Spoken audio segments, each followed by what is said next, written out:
Hi, my name is Katie, and I just want to welcome you to the first half of the Fodder School for HOP.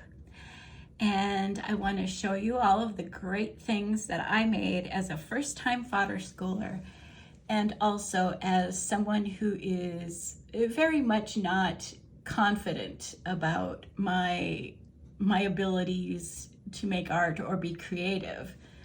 And I felt that this was going to be a challenge, but I learned so many things, not just about the art I was creating and how I did it, but actually about how I approached things in Fodder School and how I initially began to kind of change my perspectives on things.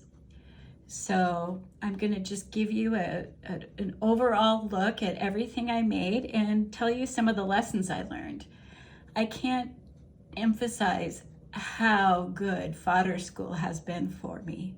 I'm currently going through a big change in my life and kind of in a limbo situation, and I'm very fortunate. My sweetheart has offered to put me up until everything changes and I'm able to move into an apartment that I've been waiting for a long time now. And I'm really looking forward to seeing where this school takes me. I plan on being a lifelong member of Fodder School. I can't be grateful enough for the teachers, my fellow students, and for Wendy for being there to encourage us all when we're struggling or not sure. Everybody has just been, it's just been an amazing setup for me. So our first class was taught by Jack Ravi, and he taught us so many different techniques that we could learn. And one of the first things he taught us was making sigils. And I made my sigils by putting them on foam and then cutting out on the foam. So this is the foam that I used. It's just like that foam you get in the children's crafting section. It also comes in thicker sheets too, but he taught us how to make a sigil, and so I made many sigils because once you start, it's really hard to stop, and you make these little symbols that just mean something, and really truly only you know what it means unless you're told what it means. So these are the sigils, and I'm still making sigils, but these are the ones that I made in Jack's class. And then the first thing we did was we all found little tins, and we made these wonderful books. Now, Jack really truly held our hand through the entire process of making these books.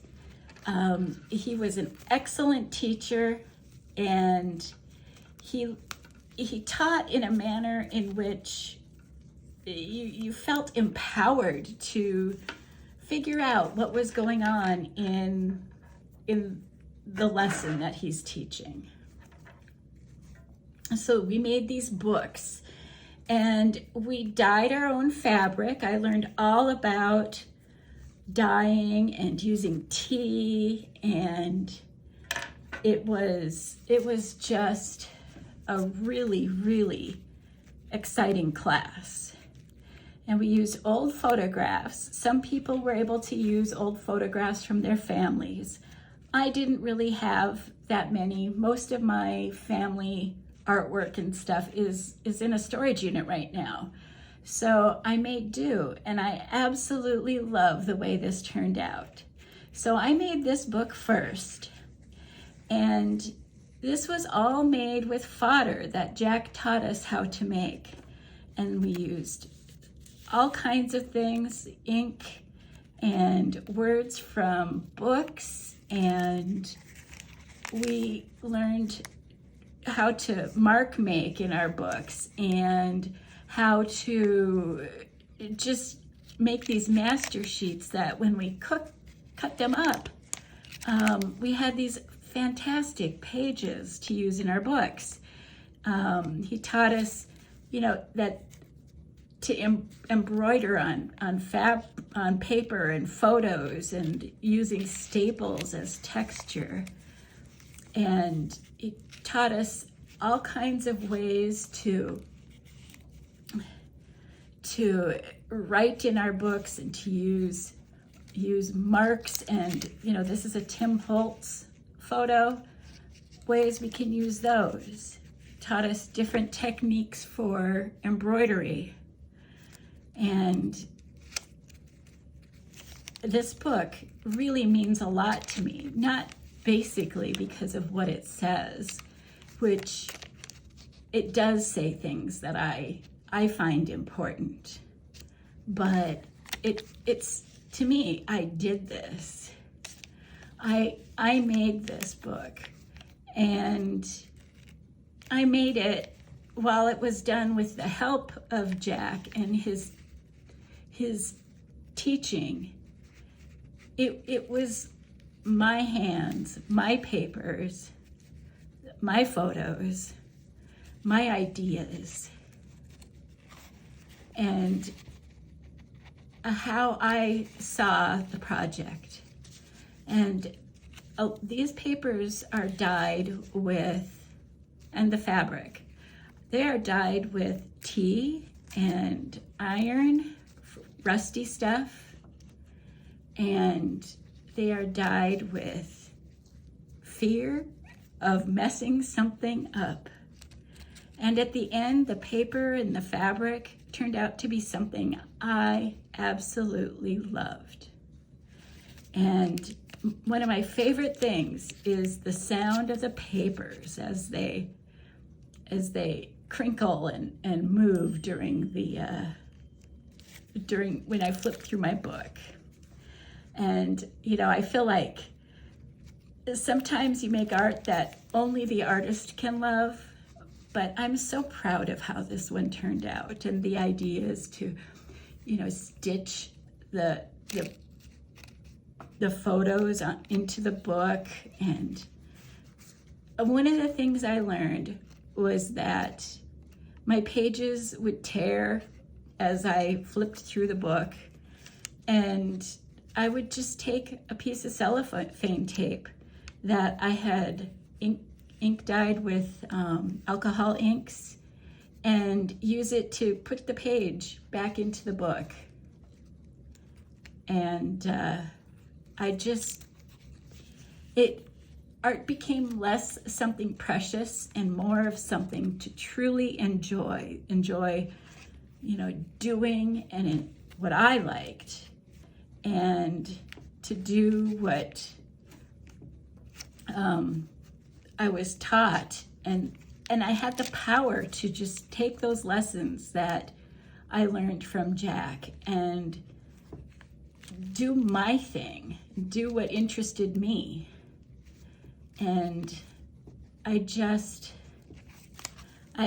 can't say enough about, the simple joy of learning how to do a French knot and how to turn a French knot into a flower, and how to do it and make it something that I enjoyed, and how to, adhering things to papers and gluing paper to fabric or sewing it on or using a clothespin that I've rusted myself to hold things together, and using bits of paper that, I would have tossed out if I didn't have enough to do a whole page. But when you use Jack's method, you kind of collage it all together and they make absolutely beautiful pages.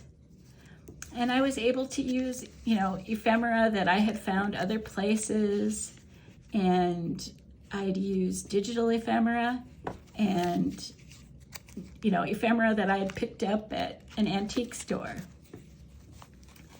And I just had so much fun making the book and, adding pages, making pages out of playing cards.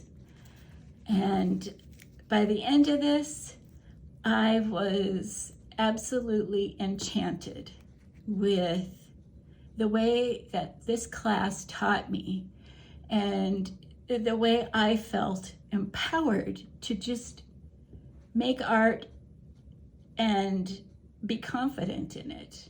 And this quote by Ruth Bader Ginsburg really has sat with me. Whatever you choose to do, leave tracks.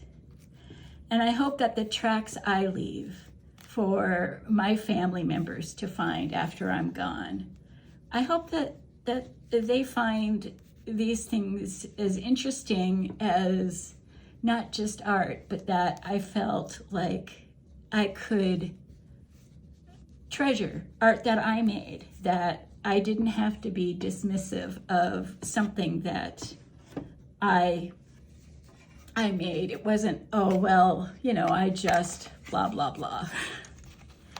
So anyway, after Jack's first book, I felt absolutely enamored with making these books. I hate to tell you how many of those tins that I have still continued to buy because they need books that I made to live in them.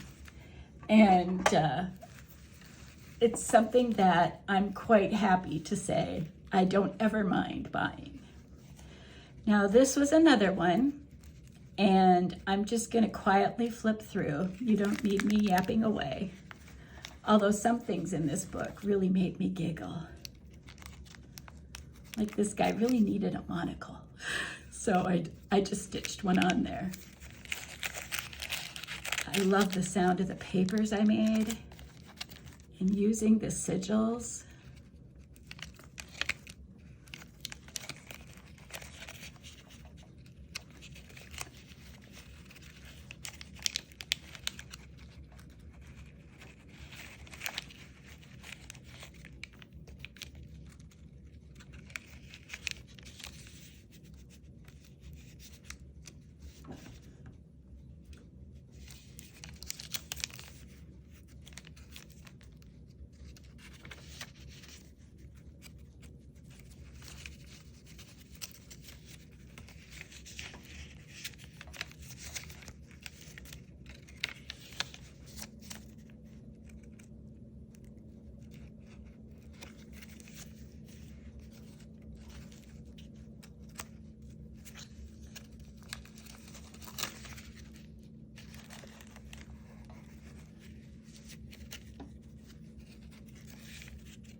Embroider over a sigil.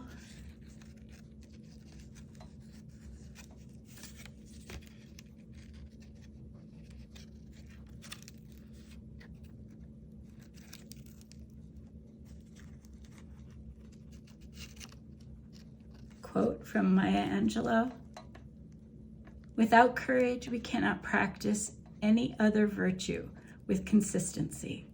We can't be kind, true, merciful, generous, or honest."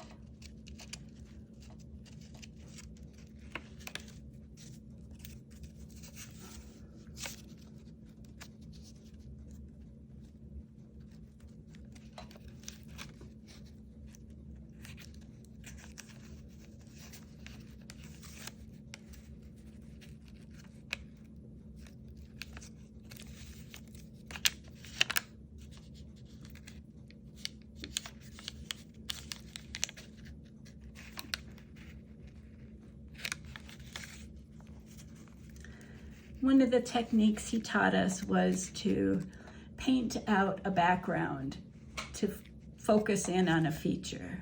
And I just fell in love with this silly dog. So initially I painted the background all this green, and I didn't love it. So then I sat it to the side and just looked at it. I pick it up every now and then I discovered that I could change this and make it into a beautiful picture that I truly enjoyed to look at by using more of the embroidery. I even gave the doggy a little halo, because we all know dogs are just angels. We could add old jewelry to the pages.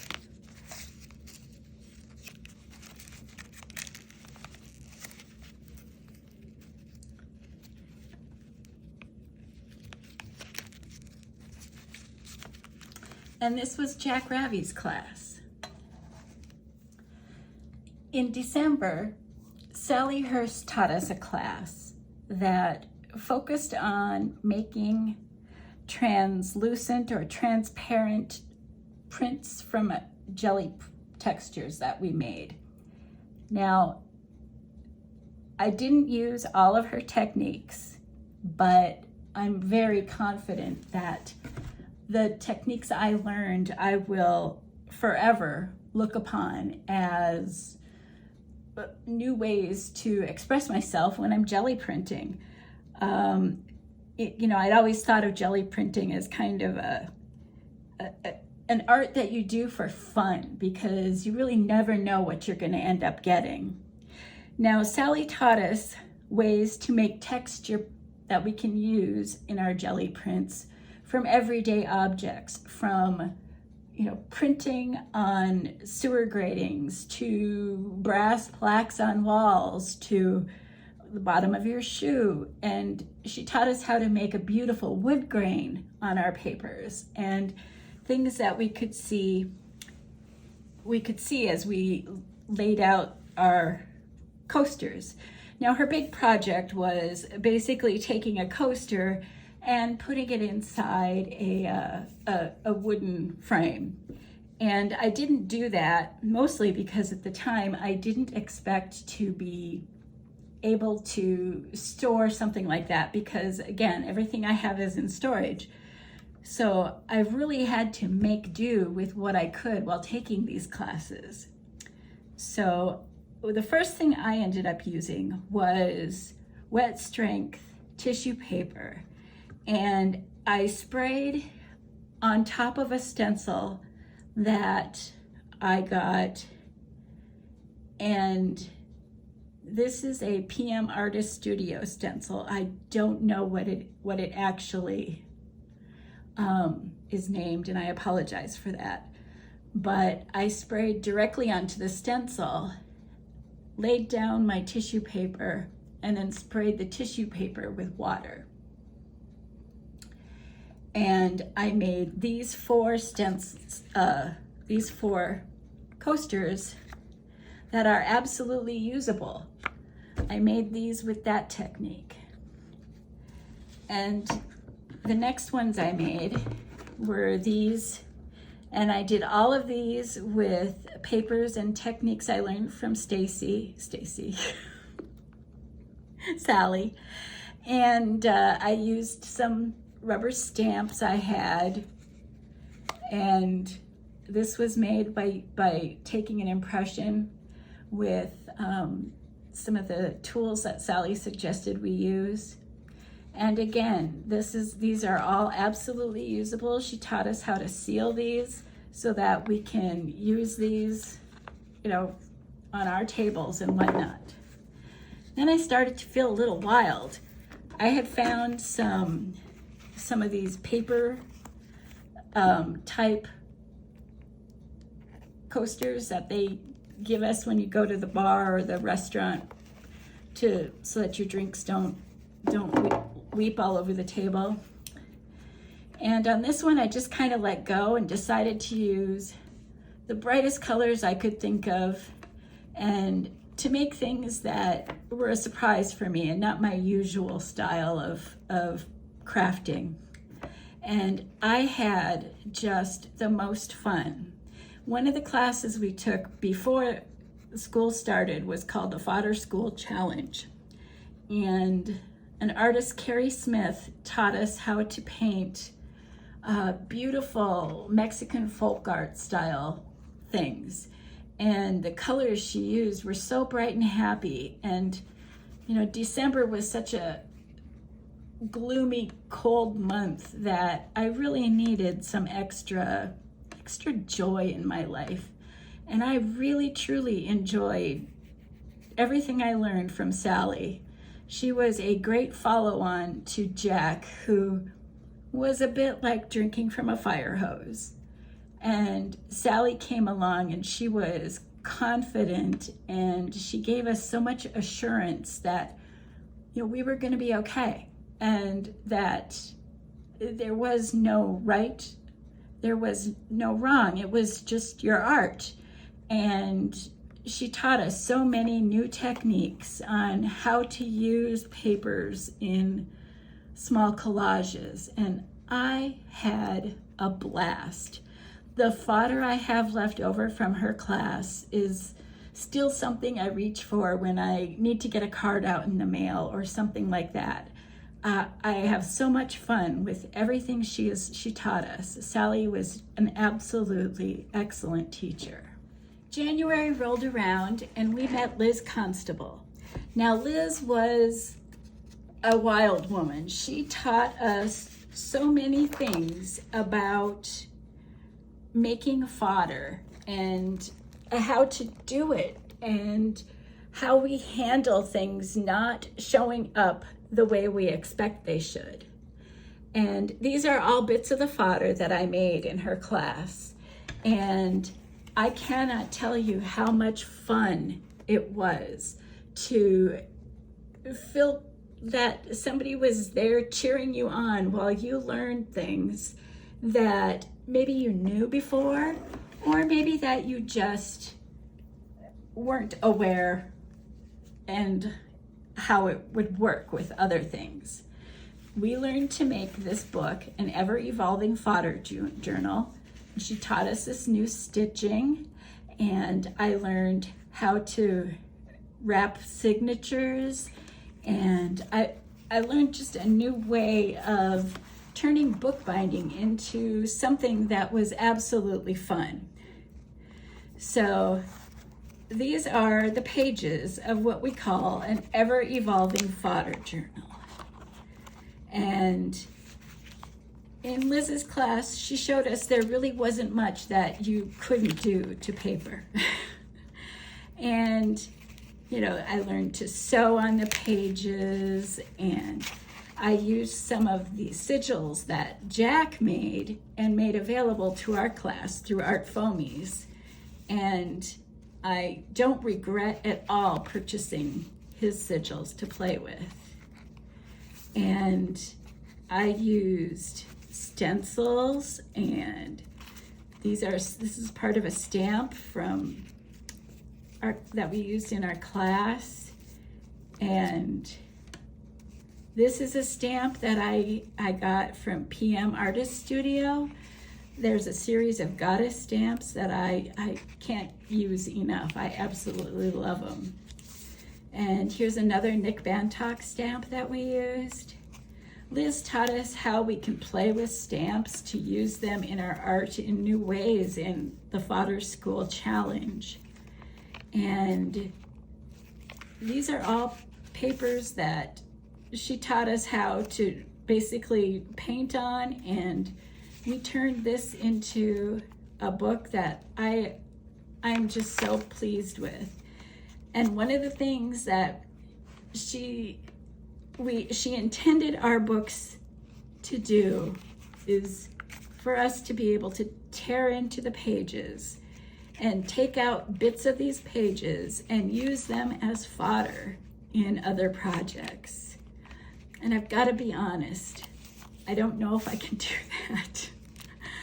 I truly feel like I love this book the way it is, and if I wanted something like this book, I can promise you I remember how I made these pages, because I took copious notes, and I just had so much fun. This is an old Stamp in the Hand stamp. And sometimes, oh, here's one of my sigils that I made from Jack's class. This is a stamp from Seth Apter. A lot of my stencils you'll see are things that I found in the kitchen. I stenciled through potato masher. I stenciled through torn up pages to get a rough edge around a corner. I just had so much fun. You know, new ways of using joss paper in artwork. And I also learned there's many different kinds of joss paper out there. And I loved using these. I loved using his sigils, and I loved using my sigils, and I loved using these stamps. I think they're from Tisha Moore, and I know they're from Stamp in the Hand. And you know, to not be afraid to write on paper that you're going to use in a collage, and to not feel like you have to use the whole thing, that simple writing can be a part of your project. Doesn't matter what it says. And I just had so much fun. Liz is an empowering instructor, and I never once felt like the class was over my head. And if I felt like I didn't understand the class, the instructions were so clear that I could do what she said, and then I understood what she was teaching. And Fodder School is meant for all levels of people who create. And I think everybody can learn something new in Fodder School. You know how I said Jack was like drinking from a fire hydrant. He just taught us so many things. And I'm seeing those things that Jack taught showing up in my book that Liz Constable taught. And I'm seeing some of the jelly prints that I made in Sally Hurst's class showing up in my book from the next class.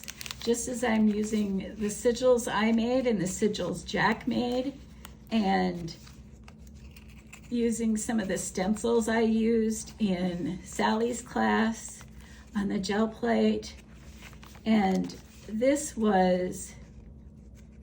class was like walking away and your head just feels big from all the stuff you learned. And I can't say enough as to how much fun I had in this class. And I still to this day will flip through this book and find a piece of fodder that I used on something, and I want to put it in this book. And you know, there's the lesson for me was a book like this is never truly finished until the artist says she's done. So again, this class was worth all of the strange things I was doing that were causing me to get strange looks from my sweetheart. And I'm sure I'll be doing more things that will cause me to get strange looks. But again, thank you, Liz, for your amazing teaching style and for the way you empowered us to just play and experiment. And if you know Liz, you know why I ended up buying an iron just to use for making paper and dyeing paper. She is quite the influencer of the strange purchases for our crafting.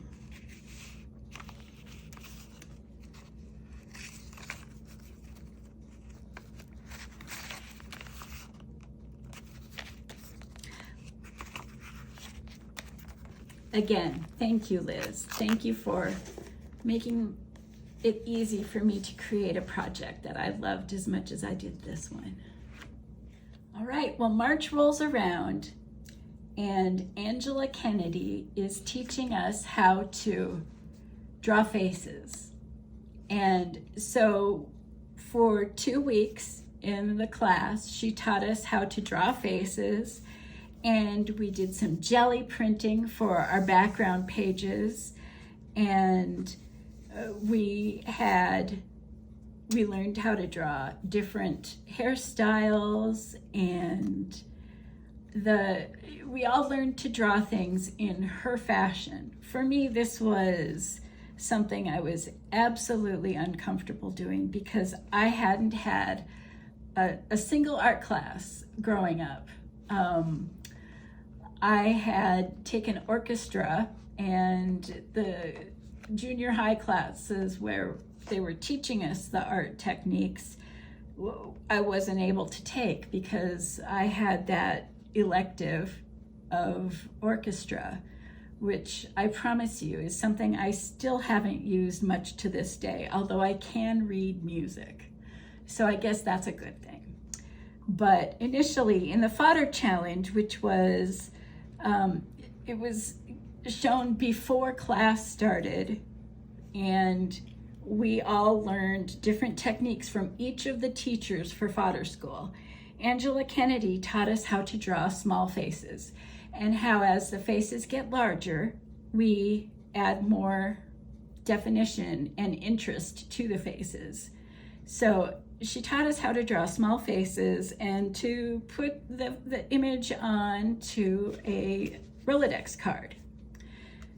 Then her class came along, and we learned how to draw faces with detail. And some of the pictures that I drew, I'm still stunned. I look at them and I think, I can't believe I was the one who drew these, because I have never thought of myself as somebody who could draw anything. So I'm very proud of these. And I learned how to make so many different things, different hairstyles. I don't know, she makes me laugh. And everything I had, I did with confidence, using stencils. And, you know, on this one, I used a Stay Curious. And I just had so much fun with this class. And this is even something I did in Sally Hurst's class that just needed to be on the back of one of my little dolls here. I don't regret a minute spent in Angela Kennedy's class. And as a matter of fact, to this day, I'm still making things that she taught us in this class. I was just fiddling around one day and ended up drawing a picture of my oldest daughter. And I have a picture that I drew of her and her little sister, but this was one of my first chances of drawing somebody I knew. And I actually ended up drawing a picture that reminds me of myself with my gray hair and silly facial expressions. And it was truly a class that changed my perspective, widened my world and what I can do. I mean, if I can draw a face and have it look proportionate and have somebody go, oh, that's a face. That means a lot to me, because that just wasn't my thing. You know, I forever thought of myself who was only going to ever be able to do something that might resemble something that Picasso would do, and not even be that good. You know, Picasso's blind son, who never went past kindergarten or something, would probably be better than me. You know, but this class really gave me confidence to follow my heart And, you know, with Liz's class of having fun and doing what brings joy. Well, I thought my children, you know, my two daughters and my son, they bring me joy, more so than I can imagine. And it is very liberating to feel like you can actually do that. Now, I have absolute zero regrets taking this class and jumping in. Again, I thought it wasn't something I was going to be able to do. I'm really proud of myself and how it turned out. April came along and Lisa Young taught this class. This class was kind of a wild ride for me, mostly because I just didn't understand so much of it. So her class was, we all saved tea bags and we saved coffee filters, other brands of tea, and I made this little keeper by painting watercolor ground on dictionary pages and then watercoloring flowers on it. And it says create. And I didn't know where to keep my tea bags that I made. So they ended up in my altered box of tea. And this was just something I made to be able to corral. Now, once our tea bags were dried, we painted them with watercolor ground. Now, this is watercolor ground from Daniel Smith. It's gold. I used clear watercolor ground. I do believe that one was from Daniel Smith also. And then I used watercolor ground from Golden, meant to be used with their line of core watercolors. And I used it on tea bags that I had used with hibiscus tea. So some of us were drinking a lot of tea that month. But I learned so much. Now, Lisa taught us about watercoloring on tea bags and using acrylic paint on tea bags. And so I really had a lot of fun expanding my knowledge of how to do things. So at this time, I decided that it was time for me to also challenge myself because, you know, one challenge can't be enough. So I challenged myself by taking another class from Fodder School. I decided to sign up for Fodder School I because I began to fear that, oh my gosh, what happens if I stop learning? Goodness.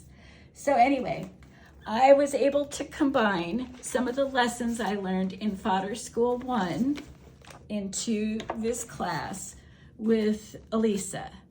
Now, this is, again,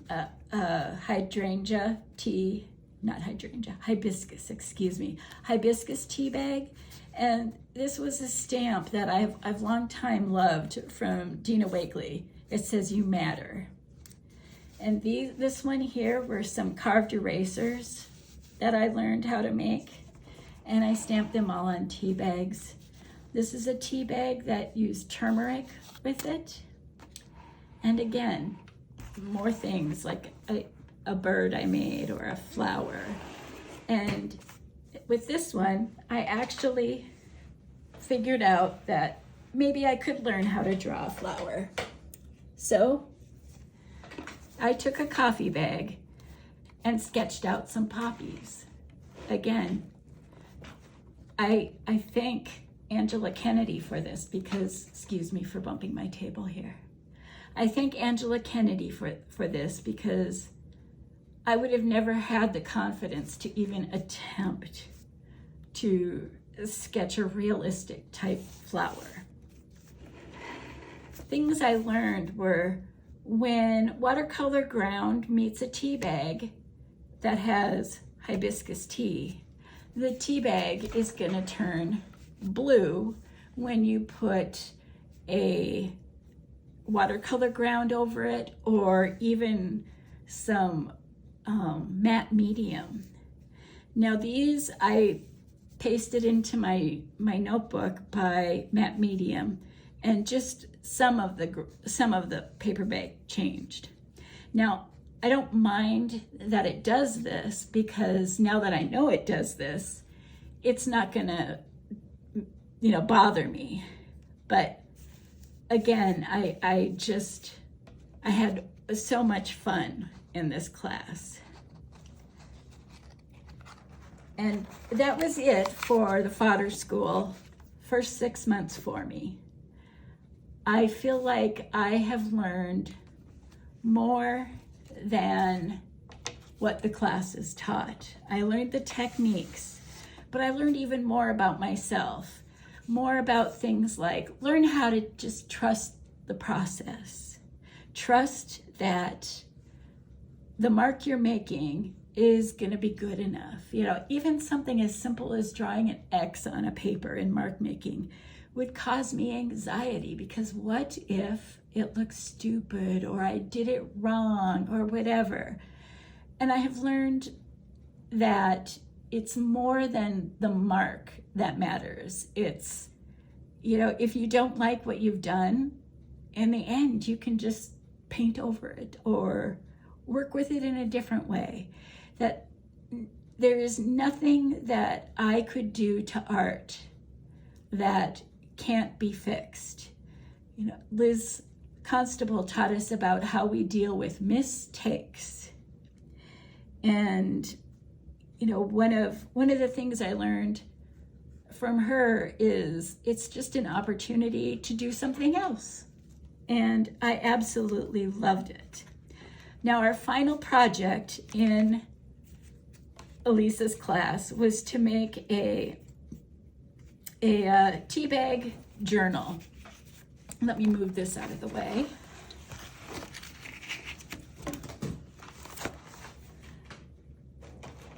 Now in this Teabag journal, we glued our tea bags down and we made this beautiful folder. And I used Lisa's stamps from Art Foamies. And if I initially stamped it and didn't like it, I learned that you can stamp it again using different colors and then just cut it out finely and glue it on top of something you weren't so proud of. But Elisa's stamps were absolutely glorious. And to use them in this project for me was kind of a testament of how much this teacher really taught me that you can learn and you can grow. And the papers on the back behind the dolls are all hand painted by me and gloriously used with much fun. So we did the front and then we also did the back. And this back for me with the Om symbol is where I feel like I am. In a peaceful place. I feel like I'm blooming and that there's nothing I can't learn how to use or learn how to do with just practicing. And I want to thank everybody so much for watching my probably terribly long video, but I want to thank you so much for watching it. And I want to thank Wendy for organizing such a wonderful class, and Jack and Sally and Liz and Angela And Lisa, I want to thank you all for being encouragers and generous with your knowledge and making it so that we all get a chance to bloom in our own capacity. I have absolutely no regrets for joining Fodder School, and I encourage anybody else. You don't have to be an artist to enjoy it, because you'll learn how to do it. And it is truly something that changed my life. I hope you guys are all having a good day, that you get a chance to get outside and enjoy the sunshine. And again, thank you so much for watching.